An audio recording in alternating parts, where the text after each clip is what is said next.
Good morning class 8। आइए आज हम लोग जो है व्याकरण के अंतर्गत पाठ 6 कारक के बारे में पढ़ेंगे। ठीक है, तो सबसे पहले हम लोग जाने कि कारक किसे कहते हैं। ठीक है, कारक जो है वे शब्द हैं जिनके द्वारा संज्ञा या सर्वनाम को क्रिया के साथ संबंध स्पष्ट होता है, उसे हम लोग कारक कहते हैं। यानी कारक क्या है? चिन्ह है, विभक्ति है, परसर्ग है। इसी से हमारे संज्ञा और सर्वनाम के द्वारा जो है क्रिया के कार्य होने का पता चलता है। यानी कारक चिन्ह लगेगा तभी उसका संबंध किससे क्या है, यही हमको पता चलता है। कारक के कितने भेद हैं? तो आइए देखते हैं। कारक के 8 भेद हैं। ठीक है, कर्ता कारक, ठीक है, कर्म कारक, करण कारक, संप्रदान कारक, अपादान कारक, संबंध कारक, अधिकरण कारक, संबोधन कारक, और जो है देख रहे हैं इतने 8 प्रकार के हैं। और इन 8 प्रकार के जो कारक के हैं वो क्या है बेटा? चिन्ह भी होते हैं। वैसे क्या लगाएंगे तो किससे क्या पता चलता है। ठीक है ना, संबंध जो है किससे क्या है वो पता चलता है। जैसे कर्ता कारक का चिन्ह क्या है? ने है। ठीक है, और कर्म कारक का को है। करण कारक का देखेंगे तो से के द्वारा है। संप्रदान कारक का क्या है? को के लिए है। अपादान कारक से क्या है? से। ठीक है ना, संबंध कारक क्या है? का, की, के, रा, री, रे, ना, नी, ने आदि। ठीक है, अधिकरण में क्या है? में पर है। ठीक है, संबोधन कारक क्या है? हे, अरे, हो और अजी आदि। ये मतलब ये क्या शब्द जो क्या है, ये हमारे जो है व्यक्ति संज्ञा और सर्वनाम के संबंध को बताते हैं। यानी कार्यों को कैसे किस पे क्या प्रभाव पड़ा है, क्या संबंध है, इसको हमको इस जानकारी इसी कारक के माध्यम से पता चलता है। और इसी कारक की वजह से हमारा वाक्य पूरा भी होता है। कारक को परसर्ग, विभक्ति और चिन्ह भी कहते हैं। ये 3 चीज हैं, आप उसी को हम लोग कहते हैं। विभक्ति आप जैसे प्रथमा विभक्ति, द्वितीय विभक्ति हम लोग संस्कृत में देखते होंगे। जब हम लोग शब्द रूप पढ़ते हैं तो इसकी हमको जानकारी मिलती है। तो आइए हम लोग पाठ के अनुसार इसको देखते हैं। ठीक है, एक शब्द को दूसरे शब्द से जोड़ने के लिए क्या है? कारक शब्द का प्रयोग किया जाता है। यदि किसी भी शब्द को बीच से हटा दिया जाए तो वाक्य क्या हो जाता है? अपूर्ण हो जाता है। यानी एक शब्द को दूसरे शब्द से जोड़ने के लिए हम लोग क्या करते हैं? कारक शब्द का प्रयोग करते हैं। और यदि उसको हटा दिया जाए तो क्या हो जाता है? वह अपूर्ण हो जाता है, अव्याप्त हो जाता है, इसलिए उसमें पूर्णता नहीं रहती। अतः वाक्य संरचना को पूर्ण करने के लिए कारक का होना अत्यंत आवश्यक होता है। ठीक है, जैसे सुमित ने रेलगाड़ी से गर्मी की छुट्टियों में यात्रा की। ध्यान दीजिएगा कि सुमित ने रेलगाड़ी से, ठीक है, गर्मी की छुट्टियों में यात्रा की। यानी जो सुमित ने शब्द क्या है, उससे उसका संबंध बता रहे हैं। यानी यहाँ पर कर्ता कारक ने का चिन्ह लगा है। और से देख रहे हैं आप, तो से क्या है? यहाँ पे अपादान, अपादान कारक यानी अलग होना। ठीक है ना, रेलगाड़ी से, ठीक है, जो है यात्रा कर रहा है। यानी यह अपादान नहीं बल्कि करण कारक से, उसके संबंध, उसके द्वारा। ठीक है, गर्मी की छुट्टियों में यात्रा की। और इसमें जो है काकी के देख रहे हैं, संबंध कारक का भी दिखा रहे हैं। 3 एक देखा जाए तो इसमें आ गया है। उपयुक्त वाक्यों में ने, से, की शब्दों में द्वारा संज्ञा और क्रिया को क्या कर रहा है? अन्य शब्दों से क्या बता रहा है? संबंध स्पष्ट होता है। इनमें से एक भी शब्द यदि अगर हटा दिया जाए तो वाक्य संरचना क्या हो जाती है? बिगड़ जाती है। अगर इनमें से एक भी अगर हम शब्द हटा दें, उस शब्द को प्रयोग न करें, तो कर्ता कारक का कोई मतलब नहीं होगा। यानी वाक्य मेरा अधूरा का अधूरा रह जाएगा। कारक का शाब्दिक अगर अर्थ देखें तो कारक का शाब्दिक अर्थ है क्रिया को पूर्णता प्रदान करना। ठीक है ना, हम लोग बोलते बिना क्रिया के कोई हो ही नहीं सकता सेंटेंस, वाक्य। उसी तरह क्रिया को पूर्णता प्रदान करने के लिए क्या होता है? कारक की मुझे आवश्यकता होती है। अर्थात किसी वाक्य में प्रयुक्त शब्दों का एक दूसरे से संबंध को स्पष्ट करना, बताना, उसे हम लोग कारक कहते हैं। ठीक है, कारक के भेद हमने पढ़ लिया है इसके माध्यम से। इस 8 भेद हैं। ठीक है, आइए देखते हैं कर्ता कारक का। सबसे पहले कर्ता कारक देते हैं। किसी भी वाक्य में कार्य करने वाले को क्या कहते हैं? कर्ता कारक कहते हैं। किसी भी वाक्य में जो कार्य करता है उसे हम लोग कहते हैं, जो भी व्यक्ति कार्य करता है उससे हम लोग कर्ता कारक करते हैं। कर्ता का तात्पर्य है काम को करने वाला। ठीक है, जो व्यक्ति काम करने वाला होता है, जिसके द्वारा क्रिया की जाती है। क्रिया किसके द्वारा होगी? कर्ता के द्वारा होगी। ठीक है, और उसका चिन्ह हो जाता है परसर्ग। जैसे सचिन ने क्रिकेट खेला है, तो यहाँ पर सचिन क्या है, कर्ता है, उनने उसका जो है चिन्ह है कर्ता का, तो क्या कर रहा है, क्रिकेट खेल रहा है।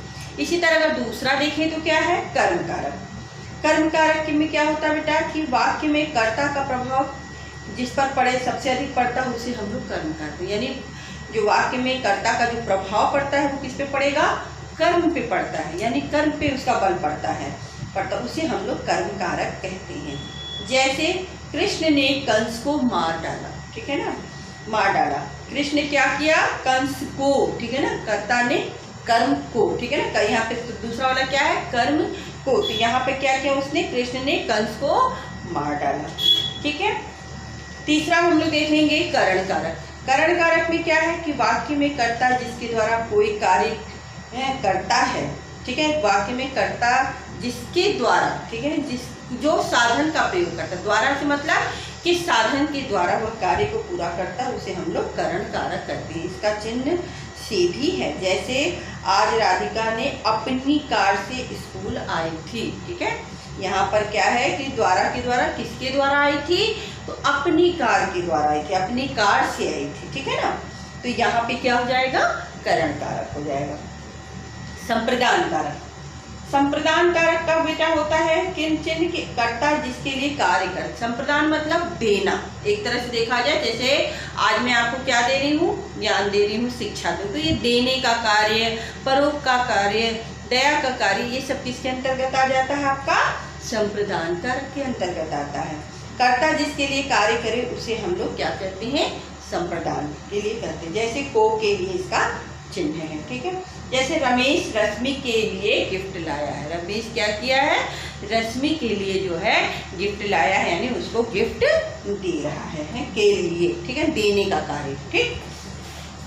तो यहाँ पर हो गया संप्रदान कारक। अपादान कारक क्या है, जिसमें कर्ता किसी वस्तु से अलग होता है, ठीक है ना, होना पाया जाए, किसी भी वस्तु से किसी का अलग होना पाया जाए उसे अपादान कारक कहते हैं। अपादान कारक का परसर्ग क्या है, से है, यानी चिन्ह क्या है, से है। मीरा ने पेंसिल बॉक्स से पेंसिल निकाली, मीरा क्या करती है, पेंसिल बॉक्स से पेंसिल निकाल लेती है, ठीक है। उसी तरह इसमें अगर देखा जाए तो पेड़ से पत्ते गिरते हैं, यानी अलग होने की चीजें इसमें दिखाई जाती हैं। अब आइए हम लोग देखते हैं संबंध कारक। संबंध कारक क्या है, जिन शब्दों द्वारा किसी व्यक्ति या वस्तु का किसी दूसरे व्यक्ति या वस्तु से संबंध स्थापित होता है, ठीक है ना, जिन शब्दों द्वारा किसी व्यक्ति या वस्तु का दूसरे व्यक्ति या वस्तु से संबंध स्थापित होता है उसे हम लोग क्या कहते हैं, संबंध कारक कहते हैं। इसका चिन्ह जैसे आपने देखा का, की, के आदि, ठीक है। जैसे यह मेरी बहन का बैग है, किसका बैग है, मेरी बहन का, क्या बता रहा है, संबंध बता रहा है, ठीक है। अधिकरण कारक, जिस संज्ञा रूप से कार्य के आधार पर स्थान या समय का पता चलता है, ठीक है ना। अधिकरण क्या कार्य में क्या होता है, अधिकरण कारक में कि उसमें जो है समय और स्थान का पता चलता है, उसे हम लोग क्या कहते हैं, अधिकरण कारक कहते हैं।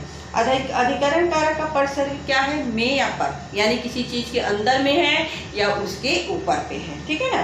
जैसे चिड़िया घोंसले पे है, ठीक है ना। बुक जो है किस पर है, मेज पर बुक रखा, तो यहाँ पे पर शब्द है, तो ये क्या हो जाता है, अधिकरण कारक हो जाता है। संबोधन कारक क्या है, जिस संज्ञा रूप से किसी को पुकारने या संबोधित करने का पता चले, जिस संज्ञा रूप से किसी को पुकारने या उसे संबोधित करने का पता हमें चलता है उसे हम लोग क्या कहते हैं, संबोधन कारक कहते हैं। संबोधन कारक का परसर्ग है हे, हो, हे, अरे आदि, ठीक है ना, तो इसे हम लोग कहते हैं। जैसे हो कहाँ जा रहे हो, अरे इधर किधर, तो ये सारे शब्द जो है मतलब हमारे लिए क्या है, संबोधन है, ठीक है ना। संबोधन के माध्यम से किसी व्यक्ति के बारे में बुलाना या उसको अपने करीब लाना, ठीक है, तो उसे हम लोग क्या कहते हैं, संबोधन कारक कहते हैं, ठीक। आइए कारक के चिन्ह और विभक्ति को देख लेते हैं। जैसे कि कारक क्या है, विभक्ति क्या है और चिन्ह क्या है। विभक्ति यही है, कारक क्या है, कर्ता कारक, विभक्ति प्रथम, ठीक है, चिन्ह ने है। इसी तरह दूसरा अगर देखें तो कर्म है, कर्म क्या है, द्वितीय विभक्ति है, और चिन्ह क्या है, को है। इसी तरह करण जो है तृतीया विभक्ति है, और इसका चिन्ह क्या है, से, सहयोग के अर्थ में, से के द्वारा यानी सहयोग, ठीक है। चौथा क्या है, संप्रदान कारक है। चतुर्थी है के लिए है, ठीक है ना, यानी किसी के लिए जो कार्य किया जाता है, किसी को दान किया जाए तो देने से संबंधित यहाँ पे संप्रदान कारक है। इसका चतुर्थी विभक्ति है, चिन्ह इसके के लिए है। अपादान कारक क्या है, पंचमी है। यहाँ पे क्या है, से अलग होने की स्थिति दिखा रहा है, यानी कोई भी बच्चा जैसे स्कूल से घर जा रहा है या घर से स्कूल आ रहा है, पेड़ से पत्ते गिर रहे हैं, ये सारी चीज़ें क्या हो रही है, एक दूसरे से अलग। बनारस से हम इलाहाबाद जा रहे हैं तो बनारस से, तो ये सारी चीज़ें क्या करती हैं, एक दूसरे से जो अलग हो रही हैं। संबंध कारक क्या है, षष्ठी है। का, की, के, रा, री, रे इसका संबंध है, ठीक है। अधिकरण क्या है, सप्तमी है। अधिकरण जो विभक्ति में क्या है, सप्तमी विभक्ति है, में पर, ठीक है ना। और संबोधन, संबोधन ही है, ये अरे वो आदि, ठीक है ना। तो इस तरह से अगर हम लोग देखें तो कर्ता कारक के जो है ये 8 जो है भेद हैं, कारक हैं, और इनके ये चिन्ह हैं जिसके हमारे शब्द संज्ञा और सर्वनाम शब्दों में इसका प्रयोग होता है। अगर व्याकरण के में अगर कारक न हो तो इसका कोई मतलब नहीं है, हमारा वाक्य हमारा अधूरा रह जाएगा, वाक्य का कोई भी मतलब नहीं रह जाएगा, वो सेंटेंस मेरा पूरा नहीं होगा, वाक्य कंप्लीट नहीं होगा, अधूरा सा लगेगा, ठीक है। तो आप लोग को हमको लगता है अच्छी तरह से समझ में आ गया होगा, ठीक है, कि कारक क्या है, कारक के भेद कितने हैं, कारक का चिन्ह क्या है, और ये विभक्तियों में कैसे प्रथमा विभक्ति है, द्वितीय विभक्ति, ये तृतीया है, ये चतुर्थी, ये पंचमी, ये षष्ठी, ये सप्तमी, ये अष्टमी, ऐसे करके ये सारे 8 हमारे हैं, ठीक है। चलिए।